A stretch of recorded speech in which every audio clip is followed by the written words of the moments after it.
Olá, vamos mergulhar de cabeça num dos maiores mistérios do universo. É quase como uma história de detetive cósmica. A cena do crime, digamos assim, é a nossa própria galáxia. E a vítima desaparecida? Bom, é literalmente todo mundo. Essa é a pergunta que está no centro de tudo.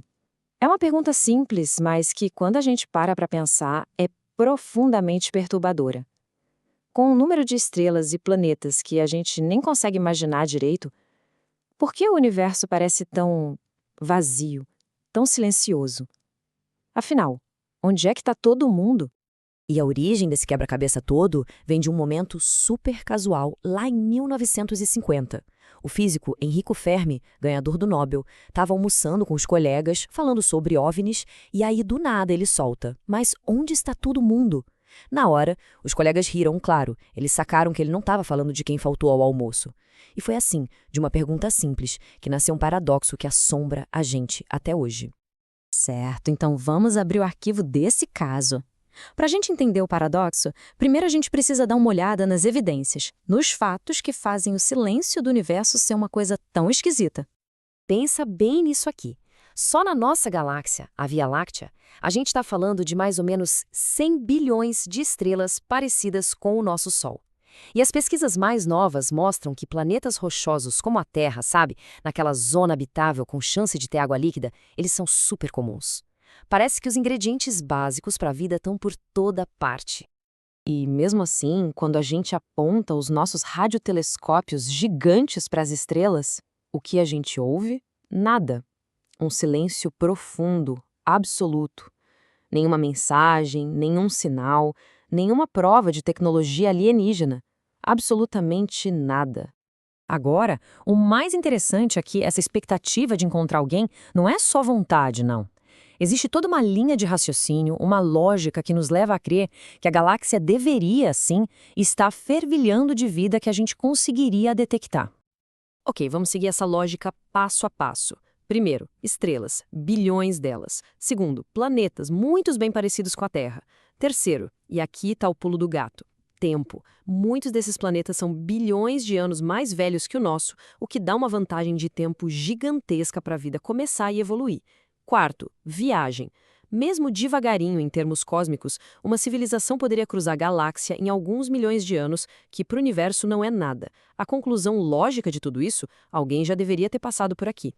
E aqui está o coração do paradoxo de Fermi, perfeitamente ilustrado. De um lado da balança, a gente tem o peso esmagador da probabilidade, que aponta que a vida alienígena deveria existir.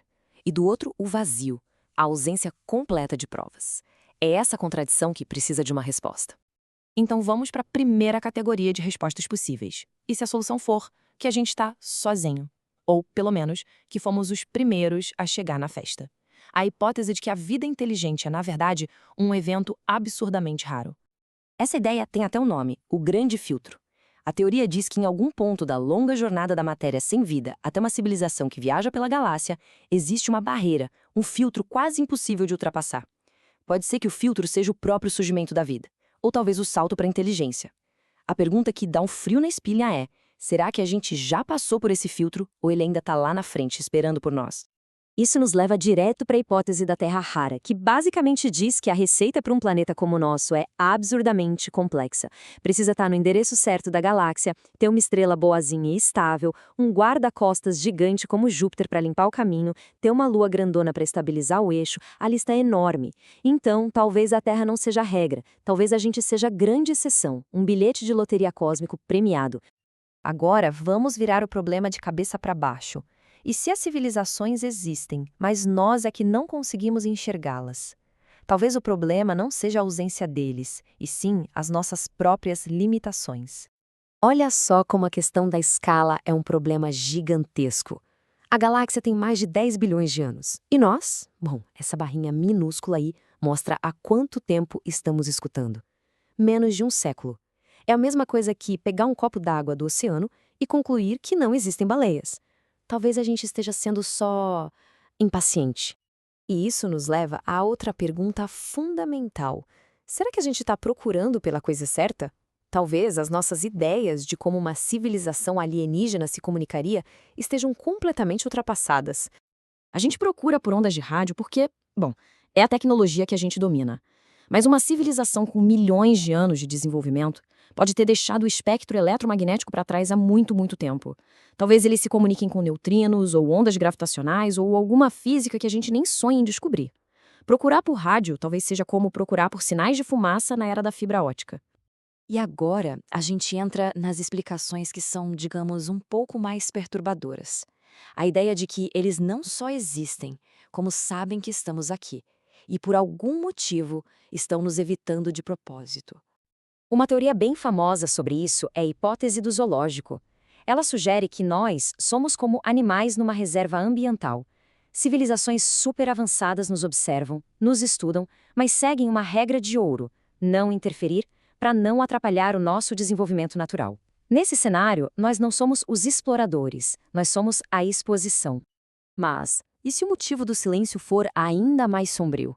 A hipótese da floresta sombria, que ficou famosa com o escritor Liu Cixin, pinta um quadro bem assustador. O universo seria uma floresta escura, cheia de caçadores. Ninguém ousa fazer barulho, porque a primeira regra da sobrevivência na floresta é: se você revela onde está, você vira presa. Qualquer outra civilização é uma ameaça em potencial. Nesse cenário, o silêncio não é uma opção, é questão de sobrevivência. Então, como é que a gente fica no meio disso tudo? Com um mistério profundo e, por enquanto, sem nenhuma resposta definitiva.